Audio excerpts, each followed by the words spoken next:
सबैलाई नमस्कार। आज हामी एउटा एकदमै रमाइलो कथा सुन्न गइरहेका छौं। यो कथा हो दिदीभाइको माया र उनीहरूको मेहनतको।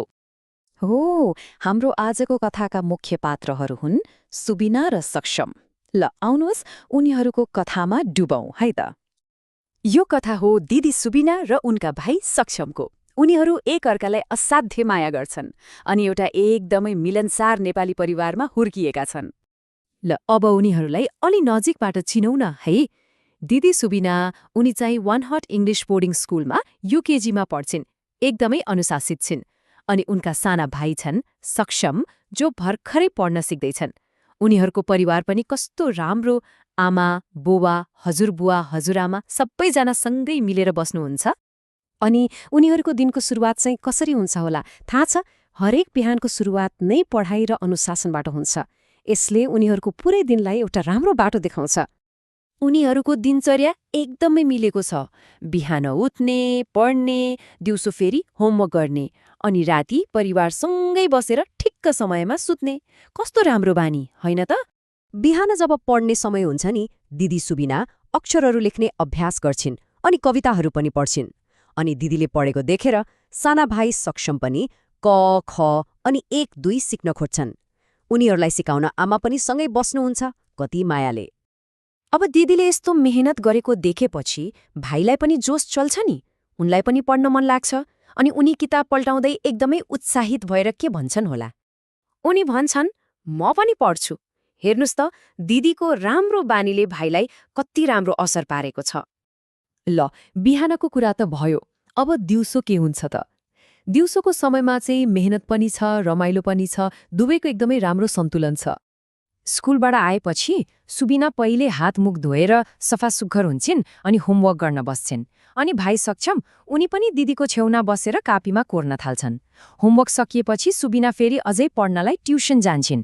अनि साँझ परेपछि चाहिँ दुवैजना खेल्छन्, रमाउँछन्, अलिकति टिभी पनि हेर्छन्। एउटा अर्को रमाइलो कुरा, खास गरी जाडोको बेलामा उनीहरूलाई सँगै बसेर तातो तातो भुटेको मकै खान कति मन पर्छ। अब यति राम्रो बानीहरू कसरी बस्यो होला त? यसको पछाडि उनीहरूको परिवारको ठूलो हात छ। उनीहरूको खुसी परिवारले नै माया र सम्मानको कति राम्रो सन्देश दिइरहेको छ।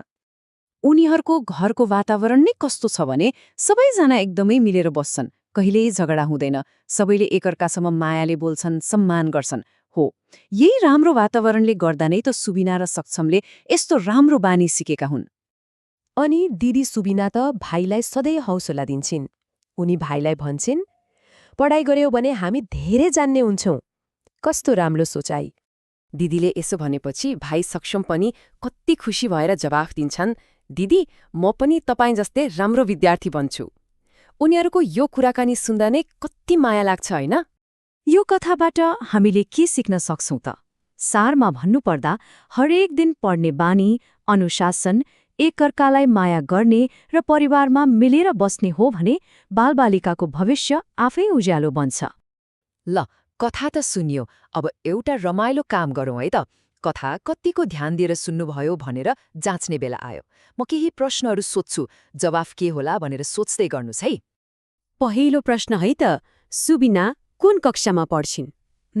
याद आयो? हो, उनी युकेजीमा पढ्छिन्। एकदम सही। ल अब दोस्रो प्रश्न, बिहान उठ्ने बित्तिकै दिदीभाइ के गर्छन्? सम्झिनुस् त। हो, उनीहरू मुख धोएर सफा भएर एकछिन पढ्न बस्छन्। स्याबास। अब पालो तेस्रो प्रश्नको, स्कुलबाट घर आएपछि सुबिना के गर्छिन्? उनको रुटिन अलि लामो थियो है। सही जवाब हो, उनी हातमुख धुन्छिन्, होमवर्क गर्छिन् अनि त्यसपछि ट्युसन पनि जान्छिन्। कति मेहनती, होइन त? अनि चौथो प्रश्न, जाडोमा उनीहरूलाई के खान एकदमै मनपर्छ? यो त सजिलो छ। हो, भुटेको मकै, बिल्कुल सही। र अब अन्तिम प्रश्न, जुन सबैभन्दा महत्त्वपूर्ण पनि छ, सुबिना र सक्षमको परिवारका सबैजना किन यति खुसी छन्? यसको उत्तर हो, किनभने उनीहरू सधैँ मिलेर बस्छन्, एकअर्कालाई माया गर्छन्, सम्मान गर्छन् अनि कहिल्यै झगडा गर्दैनन्।